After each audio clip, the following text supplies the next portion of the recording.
हे भाई, तूने अपने कुल को देदीप्यमान कर दिया, जो शोभा और सुख के समुद्र श्री राम जी को भेजा। मन, वचन और कर्म से कपट छोड़कर रणधीर श्री राम जी का भजन करना। हे भाई, मैं काल मृत्यु के वश हो गया हूँ, मुझे अपना पराया नहीं सूझता, इसलिए अब तुम जाओ।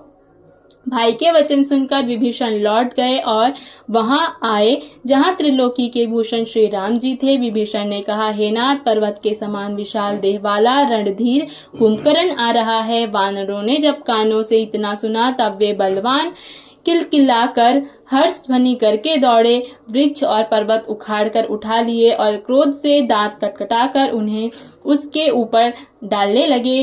रिछ वानर एक एक बार में ही करोड़ों पहाड़ों के शिखरों से उस पर प्रहार करते हैं, परंतु इससे ना तो उसका मन ही मुड़ा अर्थात विचलित हुआ और ना शरीर ही टाले टला। जैसे मदार के फलों की मार से हाथी पर कुछ भी असर नहीं होता। तब हनुमान जी ने उसे एक घूसा मारा, जिससे वह व्याकुल होकर पृथ्वी पर गिर पड़ा और सिर पीटने लगा। फिर उसने हनुमान जी को मारा, वे चक्कर खाकर तुरंत ही पृथ्वी पर गिर पड़े। फिर उसने नल नील को पृथ्वी पर पछाड़ दिया और दूसरे योद्धाओं को जो भी जहां तहां पटक पटक कर डाल दिया। वानर सेना भाग चली, सब अत्यंत भयभीत हो गए, कोई सामने नहीं आता। सुग्रीव समेत अंगद आदि वानरों को मूर्छित करके फिर वह अपरिमित बल की सीमा कुंभकर्ण वानरराज सुग्रीव को कांख में दबाकर चला। शिव जी कहते हैं, हे उमा, श्री रघुनाथ जी वैसे ही नरलीला कर रहे हैं जैसे गरुड़ सर्पों के समूह में मिलकर खेलता हो, जो भाव के इशारे मात्र से बिना परिश्रम के काल को भी खा जाता है। उसे कहीं कोई लड़ाई शोभा देती है। भगवान इसके द्वारा जगत को पवित्र करने वाली वह कीर्ति फैलाएंगे, जिसे गाकर मनुष्य भवसागर से तर जाएंगे। मूर्छा जाती रही। तब मारुति हनुमान जी जागे और फिर से वे सुग्रीव को खोजने लगे। सुग्रीव जी भी मूर्छा दूर हुई।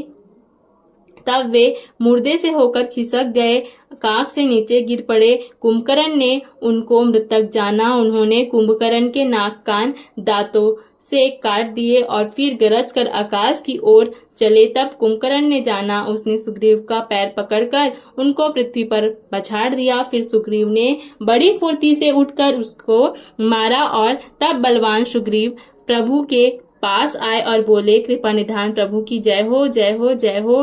कान नाक काटे गए ऐसा मन में जानकर बड़ी गलानी हुई और वह क्रोध करके लौटा।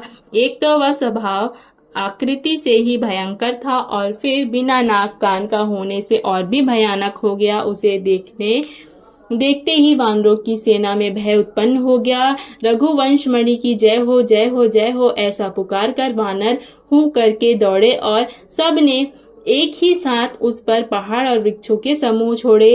रण में उत्साह में कुंभकर्ण विरुद्ध होकर सामने ऐसा चला जैसे क्रोधित होकर काल ही आ रहा है। वह करोड़ करोड़ देवता वानरों को एक साथ पकड़ पकड़ कर खाने लगा। वे उसके मुंह में इस तरह घुसने लगे मानो पर्वत की गुफा में टिड्डियां समा रही हों। करोड़ों वानरों को पकड़कर उसने शरीर से मसल डाला, करोड़ों को हाथों से मलकर पृथ्वी की धूल में मिला दिया। पेट में गए हुए भालू और वानरों के ठटके ठट उसके मुंह, नाक और कानों की राह से निकलकर भाग रहे हैं। रण के मद में मत राक्षस कुंभकर्ण इस प्रकार गर्वित हुआ जैसे विधाता ने उसको सारा विश्व अर्पण कर दिया हो और वह ग्रास कर जाएगा। सब योद्धा भाग खड़े हुए और वे लौटाए भी नहीं लौटते। आंखों से उन्हें सूझ नहीं पड़ता और पुकारने से सुनते नहीं। कुंभकर्ण ने वानर सेना को तितर बितर कर दिया।